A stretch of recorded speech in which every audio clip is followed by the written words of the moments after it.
Els escacs als nens, a més està més que comprovat i s'han fet estudis. El més important és que t'ajuden a decidir. O sigui, en un moment donat, nens que tenen dubtes a l'hora dels exàmens, la retenció de memòria, per exemple, és una de les coses que potencia molt els escacs, et fa treballar molt la memòria, al recordar-te'n de les obertures, al recordar-te'n en quin tipus de variants, en quin tipus de posicions, què és el que s'ha de fer. Això a l'hora dels estudis, als nens els hi va fantàsticament bé. A l'hora de decidir, quan tenen que decidir A o B, els escacs també, a poc amb el treball, et va ajudant a l'hora de decidir cap aquí o cap allà. Després el pla serà erroni o no, però com a mínim et dona una seguretat.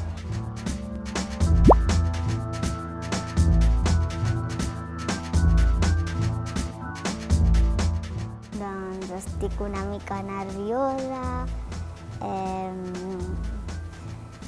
vull guanyar, no vull perdre, però si perds tampoc aprens més i al final acabes guanyant.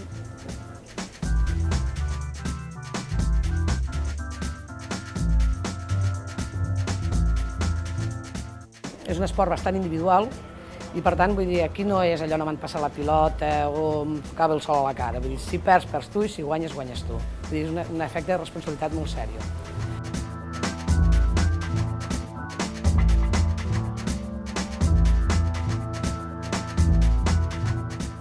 Molts valors.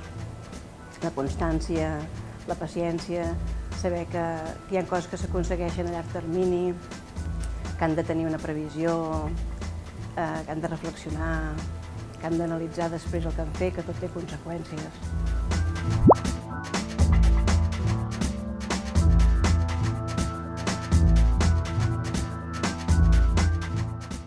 Els escacs comencen pel moviment de les peces, saber conèixer el moviment de les peces, però els escacs consten de muntar una estratègia per acorralar el rei del rival.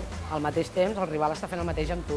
Llavors, és una sèrie d'estratègia, hi ha una tàctica, i fer una mica de...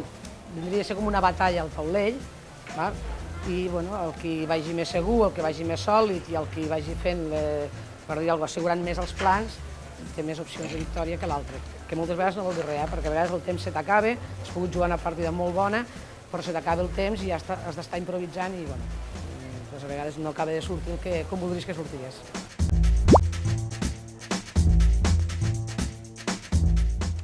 Quan li faig un atac al triple, fent jaque, atacant dama i atacant-li a torre. No, quàdruple.